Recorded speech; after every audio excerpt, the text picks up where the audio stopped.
हमारी उड़ान। मानवता का विकास तभी सार्थक है जब वह प्रकृति और पर्यावरण के साथ तालमेल बिठाकर चले। हमारा भारत देश एक ऐसा अद्भुत देश है जहाँ प्राचीन ज्ञान और आधुनिक ज्ञान का एक सुंदर संगम देखने को मिलता है।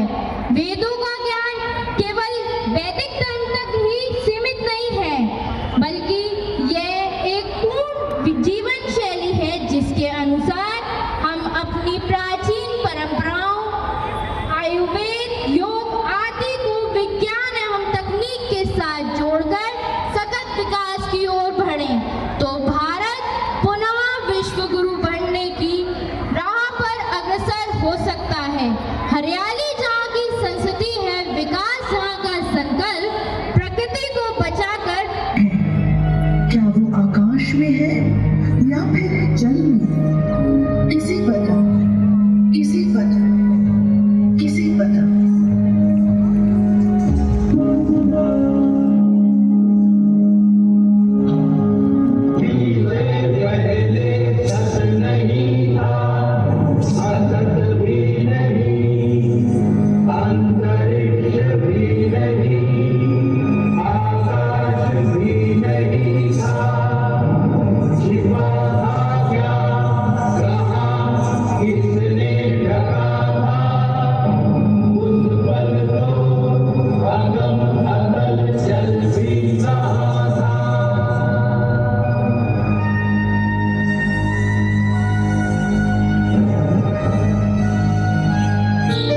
सृष्टि के आरंभ में जब कुछ भी नहीं था, तब स्वयं निराकार परमात्मा ने 5 तत्वों के सहयोग से इस संपूर्ण सृष्टि अर्थात प्रकृति की उत्पत्ति की।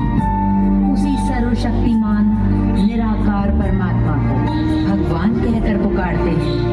मानव जब तक भगवान को याद रखेगा, तब तक 5 तत्व जिनसे इस सृष्टि का अस्तित्व है, उनके महत्व को व सृष्टि पर इनके संतुलन के महत्व को समझेगा। 5 तत्वों को समझने का आसान तरीका है भगवान शब्द के अर्थ को जाने। भगवान यानी भ से भूमि, ग से गगन, व से वायु, आ से आग, न से नीर। ये 5 तत्व क्या है? आइए जाने इन्हीं की जुबानी।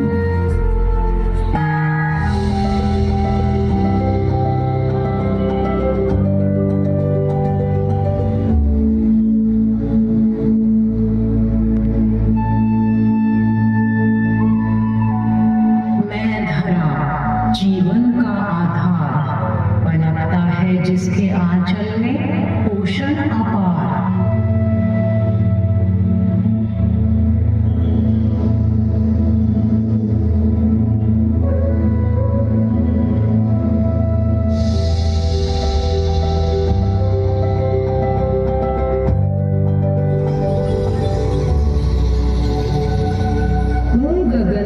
विस्तृत असीम अनंत ऊर्जा का भंडार, अक्षय सूर्य मेरा अंश।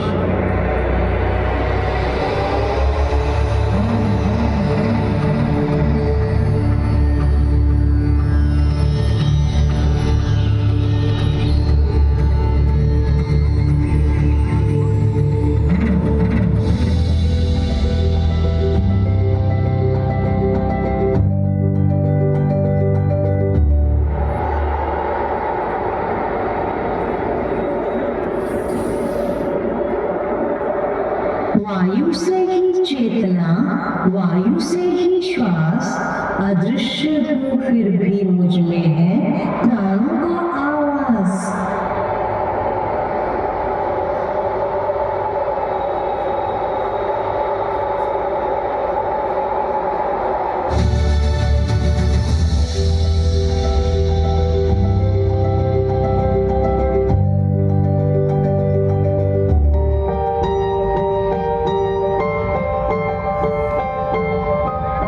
मंदिरों की दिव्य ज्योति में पवित्र पावक अनमोल अग्नि हूँ मैं,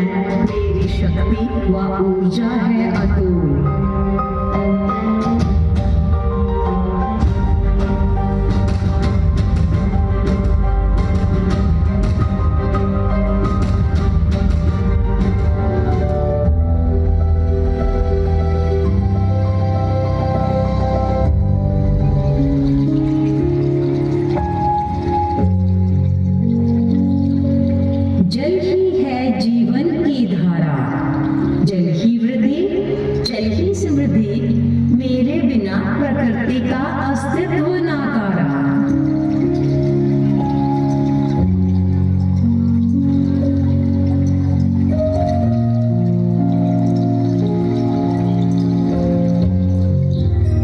सृष्टि को बनाने का जिम्मा इन 5 तत्वों का ही है।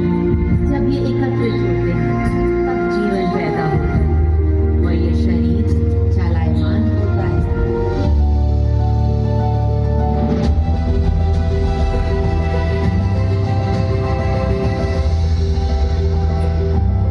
समय बदलता गया, प्रगति की रफ्तार बढ़ी, किंतु यह क्या, मानव ने तो प्रगति के नाम पर अपने ही जीवन के तत्वों को रौंदना शुरू कर दिया, जीवन दायनी प्रकृति को ही घायल कर दिया।